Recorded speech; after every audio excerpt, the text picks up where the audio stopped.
तो गुरु,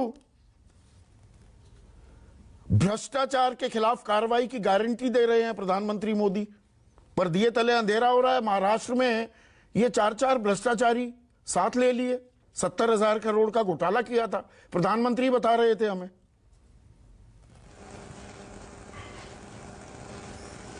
संदीप जी, आपको और पैनल में उपस्थित सभी वरिष्ठ साथियों को हमारा नमस्कार। अभी आपका प्रारंभिक प्रबोधन हम लोगों ने बहुत ही ध्यानपूर्वक सुना है और काफी बातें उसमें निकल के आई हैं। आपने बहुत अच्छी बात कही कि पिछले 9 वर्षों का केंद्र सरकार का यदि प्रोग्रेस रिपोर्ट देखा जाए, यदि ब्यूरो निकाला जाए या एक व्हाइट पेपर निकाला जाए, एक श्वेत पत्र निकाला जाए, तो कोई भी करप्शन का ऐसा मामला, मुझे लगता है पहली बार भारत के राजनीतिक इतिहास में ऐसा हुआ है कि 9 साल में, ये सरकार के 10 वर्ष लगभग 2 टर्म पूरे होने वाले हैं और 9 9.5 सालों में एक भी भ्रष्टाचार का आरोप हमारे ऊपर नहीं लगा है।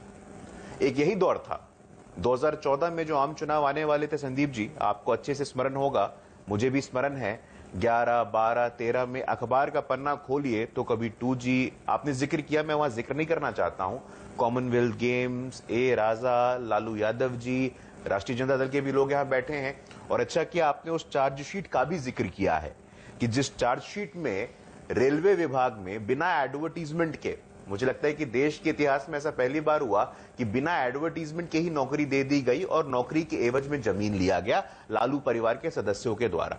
आपने विपक्ष का जिक्र किया कि पटना में जो बैठक हुई थी, क्या बातें हैं, वो कौन सा धागा है, वो कौन सा डोर है जो इन सभी लोगों को जोड़ता है, और प्रधानमंत्री जी का क्या विचार है, इन दोनों बातों को समझने की आवश्यकता है।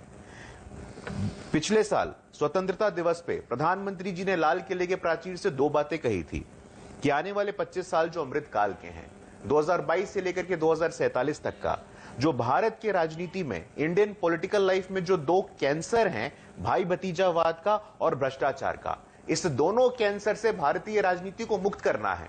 और इन दोनों कैंसर से, इन दोनों प्रॉब्लम से जो लोग पीड़ित हैं, वो पटना में पिछले महीने के 23 तारीख को बैठे थे। जम्मू कश्मीर में अब्दुल्ला परिवार, मुफ्ती मोहम्मद का परिवार, तमिलनाडु में डीएमके का परिवार, बिहार में लालू यादव का परिवार, उत्तर प्रदेश में अखिलेश यादव जी का परिवार, एनसीपी का परिवार, हर जगह आप उठा के देखिए तो एक परिवारवाद और दूसरा भ्रष्टाचार, और परिवारवाद और भ्रष्टाचार को लेकर के मूल सवाल का जवाब टॉलरेंस की थोड़ी पे काम आपने कहा एक धागा इन्हें बांधे हुए है, वो कौन सा धागा है जिसने अजित पवार, छगन भुजबल, हसन मुशर्रफ को आपके साथ बांध दिया? मेरा सवाल ये था।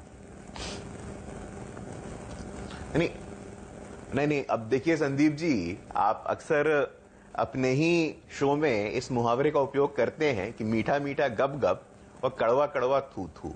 यही लोग जब उस तरफ थे तो पाक वो अभी 4 बिठा रखे हैं आपके शो पे। अभी सबकी पोल खोल होगी, पर ये बताइए कि जो नेचुरली करप्ट पार्टी थी, 70,000 करोड़ का घोटाला किया, उनको मंत्री बना दिया, कालीन बिछा दिया उनके स्वागत में। संदीप जी देखिए, ऐसा है, आपने खुद कहा मीठा मीठा गप गप, कड़वा कड़वा थू थू। मैं तो दावे के साथ कहता हूं, चुनौती के साथ कहता हूं, जुडिशियल प्रोसेस है, न्यायिक प्रक्रिया है, रूल ऑफ लॉ है, और रूल ऑफ लॉ के तहत सब पे कार्रवाई होगी, सब पे जांच प्रक्रियाएं चलेंगी, किसी पे कोई जांच प्रक्रिया बंद नहीं होगी। मतलब वो जब विपक्ष में थे, पिछले 9 वर्षों में विपक्ष में थे तो वो भ्रष्टाचारी थे, अब वो संस्कारी हो गए। नहीं संदीप जी, देखिए, इस प्रकार के शब्दों का उपयोग आप कर सकते हैं, आपके पास ये लिबर्टी है। मेरी आस्था देश के कानून में है, मेरी आस्था देश के संविधान में है, मेरी आस्था देश के जुडिशियल प्रोसेस में है, मेरी आस्था देश की जनता के जनादेश में है। अगर देश की जनता को हमारे ऊपर भरोसा नहीं होता तो 2014 से बड़ा देश के कानून में आस्था है, अगर तो देश की जनता को हमारे ऊपर गुरु भाई, देश के कानून में आस्था है, अच्छी बात है, और मेरी भी, और मैं जानता हूं आपकी आस्था है। तो वो 2G, 3G, 4G, 5G, जीजा जी जितने घोटाले थे, उनमें अदालत का आखिरी फैसला क्या आया? ए राजा को जेल भी हुई, बाद में आरोप मुक्त कर दिए गए। 2G, 3G में पाया गया वो जो घोटाला बता रहे थे विनोद राय, वो तो घोटाला हुआ ही नहीं, ये अदालत का फैसला था। तो उसको आपने इतने बड़े आरोप बना दिए थे। आपके आरोप सत्य, दूसरे के आरोप निराधार। ये बड़ी कन्वीनियंट राजनीति नहीं कर रहे क्या आप? संदीप जी, अच्छा संदीप जी, अच्छा है आप भी सिलेक्टिव हो गए हैं आजकल। सोनिया गांधी जी, राहुल गांधी जी बेल पे किस मामले में है? नेशनल हेराल्ड के मामले में बेल पे हैं, कह दीजिए बेल पे नहीं है। बिल्कुल बेल बोल पर दीजिए हैं, कोर्ट ने मतलब गलत किया है। आरोपी हैं। भाई तो कांग्रेस का आरोप फर्स्ट तो लगे फैमिली- हुए हैं अजित पवार पर भी। अभी कांग्रेस को थोड़ा छोड़ूंगा मैं इस पर। अभी अजित पवार के मामले पर कुछ तो बयान दीजिए, या उनका हाल भी वही हिमंता बिस्वा शर्मा, शुभेंदु अधिकारी, नारायण राणे, ऐसे ही सारे केस कहां फाइल रुक जाएगी, जांच थम जाएगी, वो हो जाएगा। आज गुरु भाई जैसा एक मिनट, नहीं देखिए बीच में नहीं, एक मिनट प्लीज, उनकी संदीप बात जी, हाँ। संदीप जी, आप प्रारंभिक प्रबोधन में भी बोलिए, मेरी बारी में भी बोलिए। आपने तय कर ही लिया है। मैं आपसे आग्रह करता हूं, हाँ। एक के खिलाफ नेशनल हेराल्ड के मामले में जो लोग बेल पे बाहर हैं, जिन लोगों पे चार्जशीट अभी 2 दिन पहले लगा है, अगर उनको भी स्कॉट फ्री कर दिया जाए, उनको भी ये कह दिया जाए कि भाई ये दाग मुक्त हैं या दाग अच्छे हैं, तब तो हंसी आना बहुत ही स्वाभाविक है। और ये कोई किसने भी कहा केस दाग संदीप मुक्त जी, हैं? मैं तो आरोपी आपका ध्यान हैं, आकर्षित जैसे करना चाहता हूं, अजित 2008 पवार में- आरोपी हैं। दाग मुक्त किसने बोला? संदीप जी, आप अपनी, संदीप जी, मैं तो आपका ध्यान आकर्षित करना चाहता हूं 2008 के ऊपर। 2008 में स्काईलाइट नाम की कंपनी बनी थी। किसने बनाई थी? फर्स्ट फैमिली के जीजा जी ने, रॉबर्ट वाड्रा ने। कौड़ी के भाव में बीकानेर में जमीन खरीद लिया गया था। आप कहिएगा क्या कार्रवाई हुई है? एनफोर्समेंट डायरेक्टरेट ने 11 बार उनके साथ पूछताछ की है। अगर आवश्यकता हुई, संदीप जी, आवश्यकता हुई तो हमने कोताही नहीं बरती। राहुल गांधी जी हो, सोनिया गांधी जी हो, पहला परिवार हो, लालू परिवार हो, अखिलेश यादव का परिवार हो, कोई भी परिवार हो, वो अगर अपराध करता है, भ्रष्टाचार करता है, तो उसके खिलाफ सख्त से सख्त कार्रवाई होगी। जैसे हेमंता बिस्वा शर्मा के खिलाफ हुई, शुभेंदु अधिकारी के खिलाफ हुई, नारायण राणे के खिलाफ हुई, बीएस येदियुरप्पा के खिलाफ हुई, के ईश्वरप्पा के खिलाफ हुई। के ईश्वरप्पा के खिलाफ नहीं हुई क्या? बताइए ना क्या हुई, क्या हुई बताइए। सरकार में थे, उनको बर्खास्त नहीं किया। अच्छा, जेल गए वो? घर में पैसे ऐसा मिलते है हैं, कि जेल आप गए selectively वो? कुछ- अच्छा, मंत्री पद से हटा दिया। उसके बाद अपने स्टार प्रचारकों की लिस्ट में संदीप जी, जोड़ आप लिया मुझे जब आज्ञा कर्नाटक दी, विधानसभा चुनाव में। संदीप जी, या तो ये तय कर लेते हैं कि देश में कोर्ट का कोई महत्व नहीं है। आपका जो 7 बजे का शो है उसमें तय होगा कि ये आरोपी है और ये आरोप मुक्त है। ऐसे तो नहीं होगा ना संदीप जी।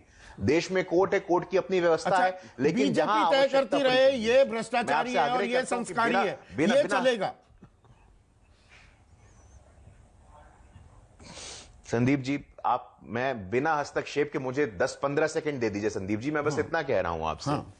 आपने प्रारंभिक प्रबोधन में अपना नैरेटिव चलाया है, मेरे बारे में अपना नैरेटिव चला रहे हैं। मैं शुद्ध रूप से एक बात जानता हूं, मैं जानता हूं कि देश में संविधान है, देश में न्याय व्यवस्था है, देश में जुडिशियल प्रोसेस है, और उससे भी बड़ा कोर्ट है देश की जनता। और देश की जनता ने जो मैंडेट दिया है वो देश ने देखा है। संदीप जी, लगातार हमारे ऊपर क्या आरोप लगता है कि इन्फोर्समेंट डायरेक्टरेट कॉम्प्रोमाइज है, लगातार एजेंसियों का दुरुपयोग हो रहा है। लेकिन इन्हीं एजेंसियों में, और संदीप जी आप भली भांति जानते हैं, आप भली भांति जानते हैं कि इन एजेंसियों को सुप्रीम कोर्ट में जस्टिस लोधा ने कांग्रेस के सरकार में कहा था कि पिंजड़े में बंद तोता है। और पिंजड़े में बंद तोते की तरह ही इन लोगों ने, इनके कार्यकाल में इन्फोर्समेंट डायरेक्टरेट ने कितने रेड किए थे? 112 रेड किए थे। कितना प्रॉपर्टी अटैच हुआ था? 4000 करोड़ का। पिछले 9 वर्षों में हमने देखा है कि 1 लाख करोड़ का संपत्ति अटैच किया गया है। नॉन परफॉर्मिंग एसेट्स को वापस ला करके बैंकों को देने की बात हुई है। एक भी करप्शन, 1 रुपए का करप्शन, 1 नया का करप्शन आप केंद्र सरकार के ऊपर बताइए तो मैं आप बताने को तैयार हूं। बहुत 1 सही रुपए का बात कही। एक करप्शन भी मिनट पिछले 9 वर्षों में हमने नहीं शांति देखा है, रखिए। और आने वाले मनमोहन 25 भाई, वर्षों मैं में। बैठा हूं अभी।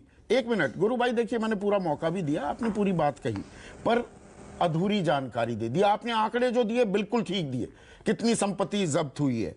और आपने कहा सीबीआई को बंद पिंजड़े का तोता बताया 2013 में, यह भी सही कहा, पर वो क्या तोता आजाद हो गया? 2014 से 2022 सीबीआई के शिकंजे में 124 नेता आए, केस दर्ज हुए। उनमें से 118 विपक्ष के थे, यानी कि 95%। ईडी ने 1 लाख करोड़ की संपत्ति अटैच की, बिल्कुल सही जानकारी दी। लेकिन ईडी ने पिछले 8 सालों में 121 नेताओं पर जांच की, छापेमारी की। उनमें से 115 विपक्ष के, ये भी 95%। जब अपने नेताओं की जांच ही नहीं कराओगे तो आरोप कैसे लगेंगे? आरोप जब आप लगने ही नहीं देते, जांच होने ही नहीं देते। नहीं, देखिए संदीप जी, ये आपका विचार हो सकता है। अच्छा। ईडी ने 1 लाख करोड़ की संपत्ति अटैच की, आप इस बात को स्वीकार कर रहे हैं? बिल्कुल। आप इस बात को अपने शो पे स्वीकार कर रहे हैं कि जहां पर इन्फोर्समेंट डायरेक्टरेट 9 वर्षों में 4,000 5,000 करोड़ की संपत्ति अटैच करता था, आज कम से कम 1 लाख करोड़ की संपत्ति अटैच हो रही है। आप इस बात को स्वीकार कर रहे हैं? पहली बार एजेंसीज को स्वायत्ता दी गई है, इन एजेंसीज को ऑटोनॉमी दी गई है। संदीप जी, ऑटोनॉमी की विपक्षी खेमे पर जितने आरोप, जितनी जांच, जितनी रेड कर सकते हो वो करिए, ये ऑटोनॉमी दी गई है। नहीं, संदीप जी, ऐसा है कि आपको जो नैरेटिव आपको लगता है आप चलाइए संदीप जी, आप उसके लिए स्वतंत्र हैं। देश की जनता देख रही है, 1 लाख करोड़ का संपत्ति अटैच होता है, अखबार में भ्रष्टाचार की खबरें नहीं आती हैं। भ्रष्टाचारियों के खिलाफ, चाहे वो किस भी परिवार का क्यों ना हो, किसी भी पद पे क्यों ना बैठा हो, उसके ऊपर सख्त से सख्त कार्रवाई होती दिखती है। तो अब दिखती है, तो अब दिखती है। ये आप ताल ठोक रहे हैं, यही बात प्रधानमंत्री कह रहे हैं। उन्होंने कहा है कि एजेंसियों का ठीक है, अभय दुबे भ्रष्टाचार किया है तो कार्रवाई तो होगी।